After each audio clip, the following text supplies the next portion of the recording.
what else do we got? Anything else on the docket? Anything else? I got something to say. Yeah. I don't think Wanda is coming back. I think she is. I don't think she. Alternative version of her, alternate universe of her. Well, I don't, yeah, okay, maybe that, but I don't think the 616 Wanda is going to come back, because if she comes back, she's not going to be a good person, just based on the fact that she was bad twice. Yeah. Naughty. She came into the scene as a bad person. Continued. Yeah. Then she was, oh, I'm good, I'm an Avenger. Then she broke bad again. She broke bad twice. And now she comes back again. It's like, yo, come on now. You're not going to be a good person. Like, we can't trust you. You're untrustable. Like, unless let's say she's like the most powerful one, right? Because she's able to use the dark code and not use the dark code. Mm-hmm. Or at least she knows, maybe from here she learned how to control it. Let's say, right? Mm-hmm. Let's say Galactus comes into the picture, where he's destroying pretty much galaxies. Yeah.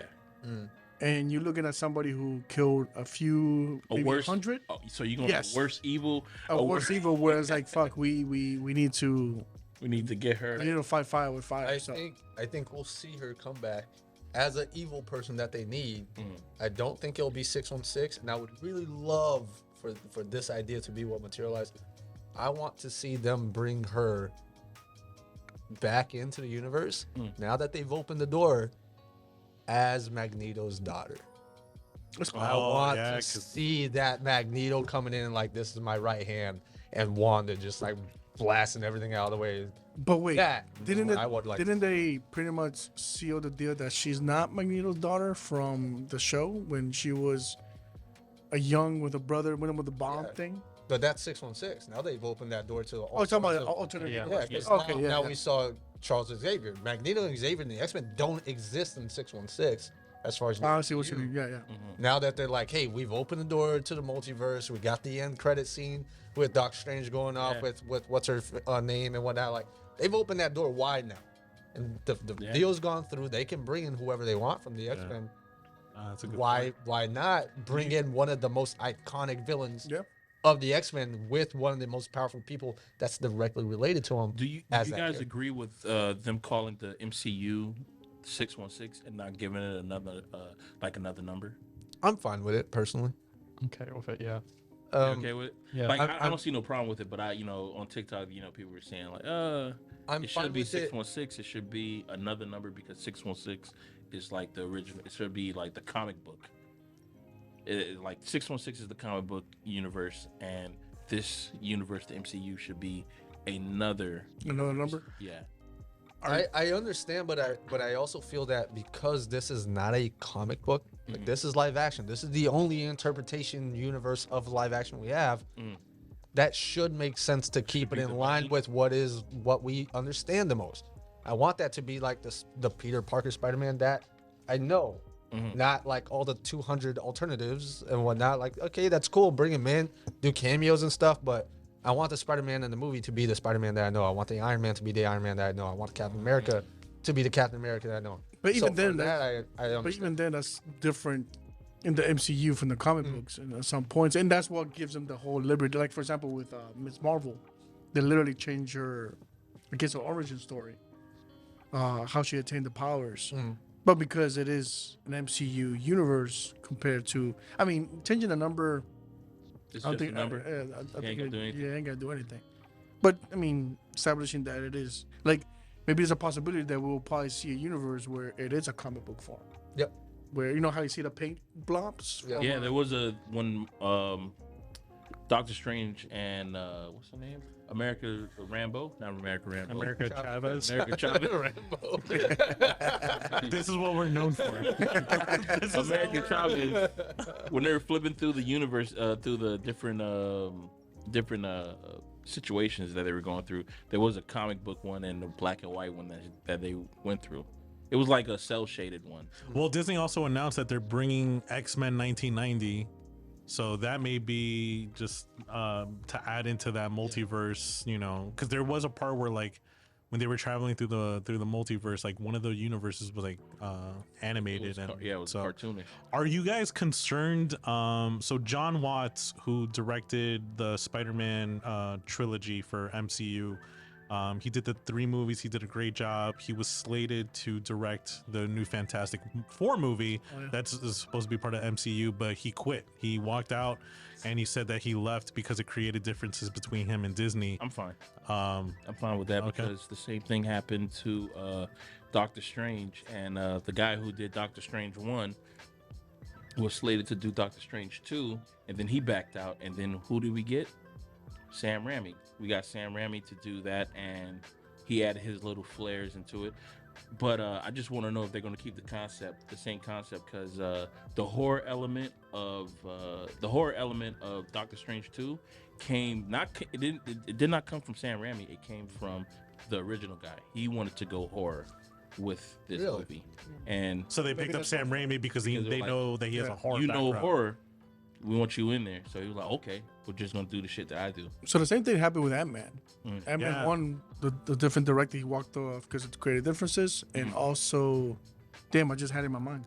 There was another movie that happened too. Oh, Deadpool. Yeah. Deadpool. Creative differences. And so they got a different one. Yeah. So the person who did Deadpool 2 is not the same person who did Deadpool 1? No, different director. Is the person who did Deadpool 2, is he the one who made the same movie with Ryan Reynolds that's on Netflix? With talking about good question. Is that the same guy? No, the guy that directed Free Guy did the one that's on Netflix. Oh, okay. That's the same director. Oh, so that's the one who did part 1 then? Who did Deadpool 1 then? No, Deadpool 2. No. No, I'm the dude that directed Deadpool 1 also did Suicide Squad, and his career went downward because people were like, yo, look at how you did Deadpool 1. How the fuck can you do that to Suicide Squad? He did Suicide Squad. Aaron, but supposedly there's a different cut. Yeah. Just like he was not doing that. I'm not doing that. Release the Aaron. No. Get the name. Let me. It's Sorkin? Sorkin cut. Yes. Is that his name? No. Aaron Sorkin? No, that's That an sounds like Academy a fucking. that's an Academy Award-winning writer, and it's not him. Yeah. Right. You're talking about Andy Sorkin, and that's not that guy. I'm like, that sounds like a goddamn director. But I mean, I don't know. I was happy with what John Watts was doing with Spider-Man. I'm very interested to see what the fuck was he doing with Fantastic Four that Disney was like, no, that's not what we want. Like, I'm very interested to see what Fantastic Four interesting for once. That'd be great. I know, Let's start there, bro. Fantastic Four, like, if you get picked to direct that movie, you have a lot on your plate, because bro, that you are getting a turd and you have to turn it into gold. Like, how? And, you know, what's that dude, Kevin Feige?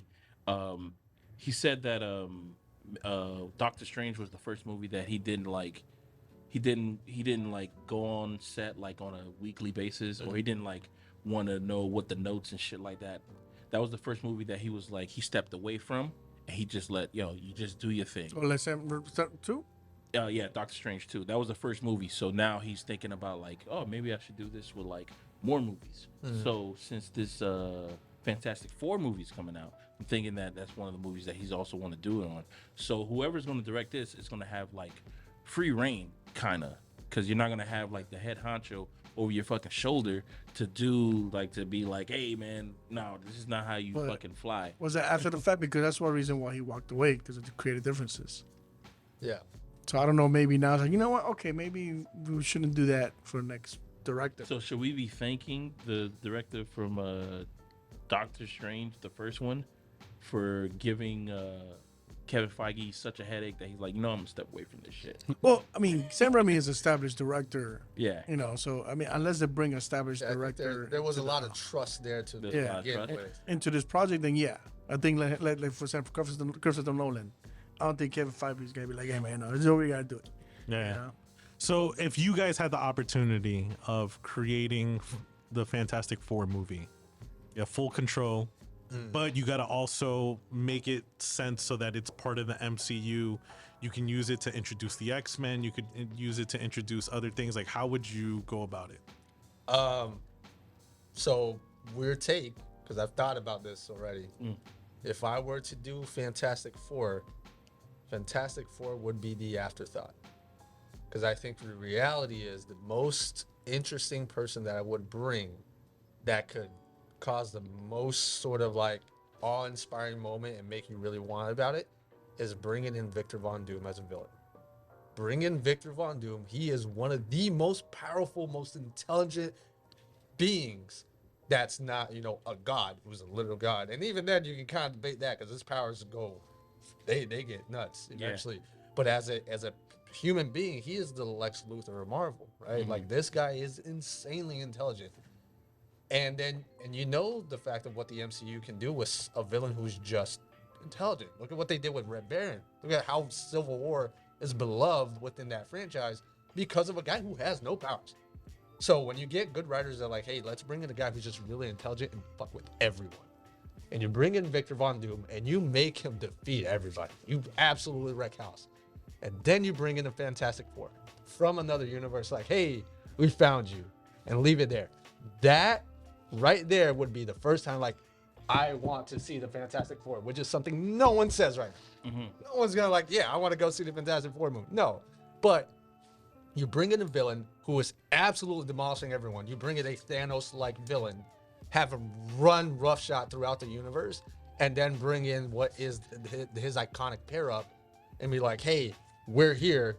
You leave it there and you let that stew. Now you got yourself interest. You got people who are willing to give it a chance. And then you have someone else have the time to dedicate an entire movie to how they're going to bring down this big bad. That's really interesting because the trend has been, we're gonna bring in this hero to introduce our villain rather than we're gonna bring in this villain to introduce our hero. That's actually really good. Yeah. And I think that's why Sony has been failing, is that they're making these villain movies that lead to nowhere. It's just like, oh, we want to make a movie about Morbius. Mm-hmm. Okay, but is that going to introduce some type of... No, we just want to put Jared Leto on screen. Just like, we just want to do it. No, but yours has a purpose. Like, no, we're going to introduce the worst person ever to introduce the group that's going to bring them down. Yep. Like, that's actually really, really cool. Okay. The Joker. Yeah. Yeah. Yeah, and now they just confirmed that a sequel's coming out. Yeah, that's really good. Yeah. To be fair, Morbin Time is a really good meme. It really is. Did you hear what happened? They released the movie and only made $80,000. Yeah. That's literally, they averaged it out. That's $80 per theater, which means like 3 or 4 people went to go see it per theater. They lost money, dude. That's so bad. But these people love the meme still. That's why it brought it back. It's like, oh man, you could not. And then we're like, bro, we made this meme because we hated it. We didn't think that we were gonna go watch it. Like, we were saying, Delgado, if you were creating Fantastic Four. Oh no, I was just gonna bring a little interesting history of Fantastic Four. Unfortunate Fantastic Four. It feels like it's like it's doomed from the start. So don't quote me on the fact check. It might go either way. But in 1994, there was a movie in production, and it was a studio that bought the rights, kind of like how Sony bought the rights to Spider-Man. Yeah. They bought the rights to create a Fantastic Four movie. Now, due to the effects and everything, it was a little bit too ambitious. And it was literally B actors on a C-level budget. Oof. When it got made, supposedly what they say is that at the time, Stan Lee got to watch it and Marvel got to watch it, and they were like, we cannot let this movie ever come out. Are you talking about the one that went straight to video? It has been unreleased. Nobody has ever seen it. You only get pictures. Let me show you a picture. But have you seen the one that went straight to video? I see it right here. Yeah, no, you could watch that. You can watch that? Yes. Or can you watch snippets of it? No, I've seen the whole thing. Oh, really? It did go straight to video. It just didn't air on television. It didn't air in movies. It went straight to VHS. And there are YouTube channels that have it. Let me look at YouTube. I gotta watch it. Let me search up eBay real quick. It's really fucking bad. Here's some audio from it. I just pulled it up on YouTube. It's an hour and 30 minutes long. Trying to see if it's pretty dark. Can you?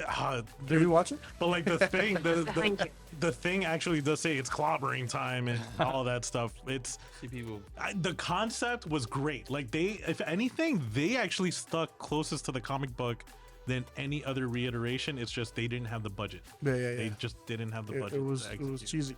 Yeah.